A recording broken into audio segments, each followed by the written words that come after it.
E hoje, gente, não tá tão quente, mas você viu o calorão que fez a semana passada. Como é que é fazer exercício quando tá muito calor?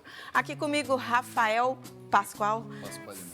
Pasqualinotti, que chique. Obrigada pela presença, Rafael, fisioterapeuta. Obrigado, eu que agradeço. E aí, Rafael, deu um refresco essa chuva, né? Mas continua quente, né? Sim. E também a gente tem essa questão da umidade, né? Que interfere também juntamente com a temperatura. Bom, o exercício físico, assim, ele é excelente em qualquer aspecto, tanto no frio quanto no calor.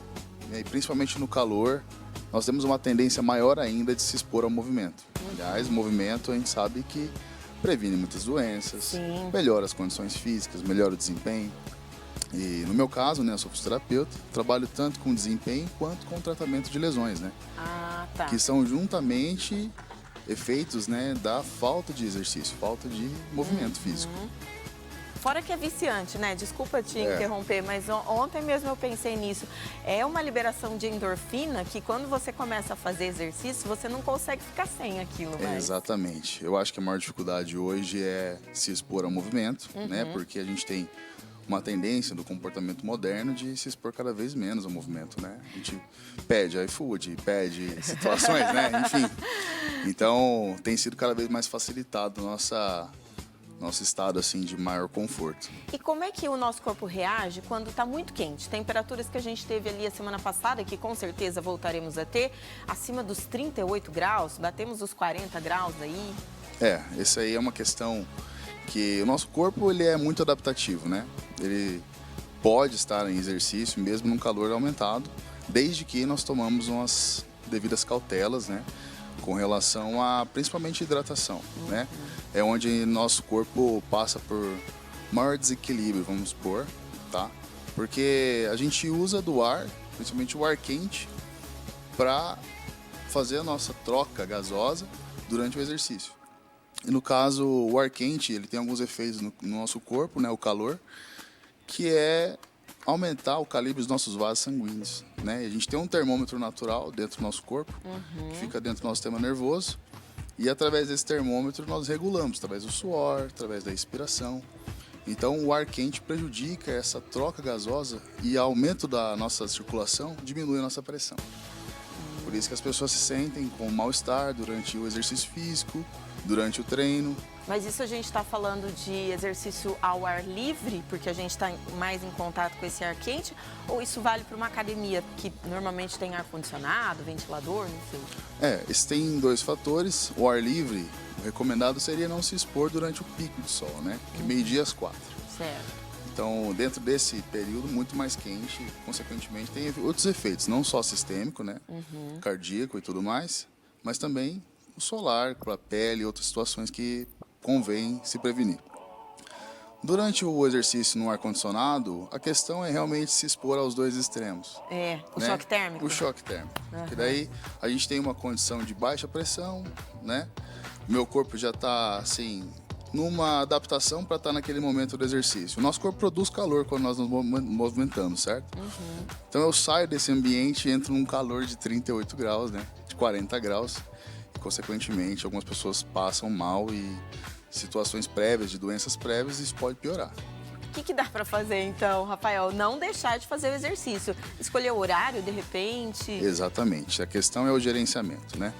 Quanto ao horário, né? Quanto à hidratação, nós sabemos que é recomendado, no mínimo, uns 3 litros de água diária por pessoa. Mas durante o exercício também? É fazer um exercício, se hidratar, como é que Exatamente. Evitar estresse extenuante. Então, um exercício de alta intensidade durante esse calor é recomendado. Diminuir a ingestão calórica de alimentos pesados. Então, preferir comidas mais leves, saladas, carne branca, enfim. E a questão da hidratação, que é realmente muito importante, tanto antes quanto durante os treinamentos.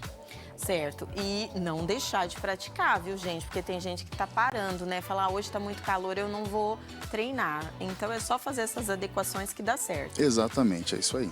E dias secos, você falou da questão da umidade, mas quando a gente tem aqueles períodos muito, né, de estiagem, que a umidade do ar fica muito baixa, eu, por exemplo, passo mal se eu fizer um exercício quando está muito seco. Isso tem a ver?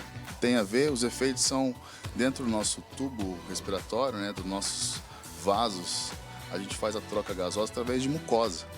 Então, conforme o ar está muito seco, eu preciso aumentar ainda mais essa permeabilidade desse tecido. Então, tem uma dificuldade, uma certa desregulação na minha troca gasosa. Por isso que acaba sendo restrito um pouquinho o mal-estar durante o exercício físico por conta da dificuldade respiratória. Aumenta o consumo de água, então, né? Exatamente. Nesses dias muito secos. Exatamente. E tem algum tipo de exercício ideal, alguma modalidade mesmo ideal para os dias muito quentes? Para os dias muito quentes, não existe assim muita modalidade ideal, porque cada pessoa tem uma afinidade específica com algum tipo de movimento. É né? verdade. Tem pessoas que preferem correr, pessoas que preferem levantar peso, pessoas que preferem exercícios de grupo, outros preferem esportes individuais. A questão realmente é não estar parado durante esse período e controlar melhor a sua exposição ao esforço.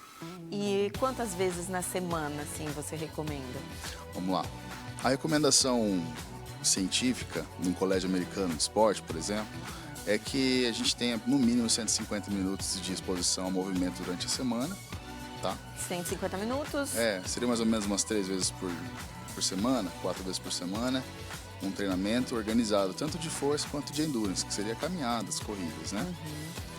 Mas assim, hoje nós temos muita oferta, né? Muito tipo de movimento e nós temos um combate também à saúde mental, né? Doenças mentais, no qual o exercício ele é um excelente aliado.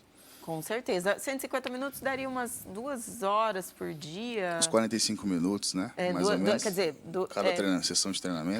Cada vez 45 minutos. E idade? Tem alguma questão também ligada ao calor? As pessoas, ou crianças ou os mais idosos, eles têm mais sensibilidade a isso? Exatamente. Crianças e idosos têm duas situações, né? Tem a questão da percepção pessoal de cada um, que às vezes a criança não consegue transmitir muito bem o que está sentindo. E o idoso também, ele já tem ou situações neurais, né? Ou talvez sensibilidade um pouco reduzida. Então, outra coisa no idoso é também as doenças prévias, né? Como diabetes, hipertensão, que também podem interferir no calor. Então, talvez a opção é melhorar os horários de treinamento, né? E estar sempre hidratando conforme o processo. Maravilhoso, Rafael. Muito obrigada pela sua participação aqui. Eu que agradeço. E nunca deixar de se exercitar. Exatamente. Obrigado. Muito obrigada.